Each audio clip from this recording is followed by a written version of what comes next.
Hello everyone, કેમ છો? તો આજની વાતમાં એક ડૉક્ટર બહુ જ હોશિયાર હતા. તેમના વિશે કહેવાતું કે એ તો મોતની નજીક પહોંચી ગયેલા માણસોને પણ પાછા લઈ આવે. ડૉક્ટર પાસે જે દર્દી આવે તેની પાસે એક ફોર્મ ભરાવે. દર્દીને પૂછે કે તમે આ ફોર્મમાં લખો કે જો તમે બચી જશો તો તમે કેવી રીતે જીવશો, જિંદગીમાં જે બાકી રહી ગયું છે એ શું છે. દરેક દર્દી પોતાની દિલની વાત લખતો.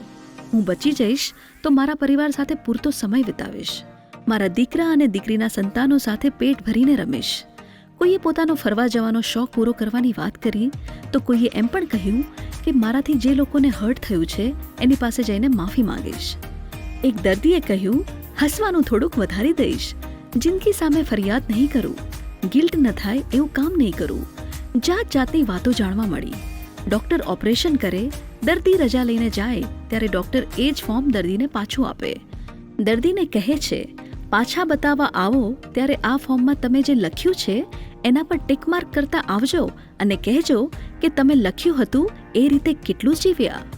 ડૉક્ટરે કહ્યું કે એકે માણસે એવું નહોતું લખ્યું કે જો હું બચી જઈશ તો મારે જે વેર વાળવું છે એ વેર વાળી લઈશ, મારા દુશ્મનોને ખતમ કરી નાખીશ, હું રૂપિયા વધારે કમાઈશ, મારી જાતને વધુ બિઝી રાખીશ. દરેકનો જીવવાનો નજરિયો જુદો જ હતો. ડૉક્ટરે સવાલ કરતા કે તમે સાજા હતા ત્યારે તમને આ રીતે જીવતા કોણ રોકતું હતું? હજુ ક્યાં મોડું થયું છે? 2 ઘડી વિચાર કરો કે તમારી જિંદગીમાં એવું જીવવાનું કેટલું બાકી છે.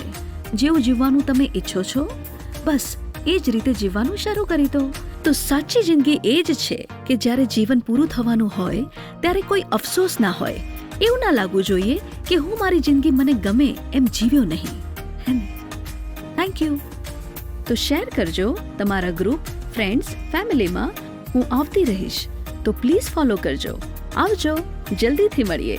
અને ભૂલતા નહીં ક્લિક કરવાનું બેલ આઇકન પર નવા અપડેટ્સ માટે.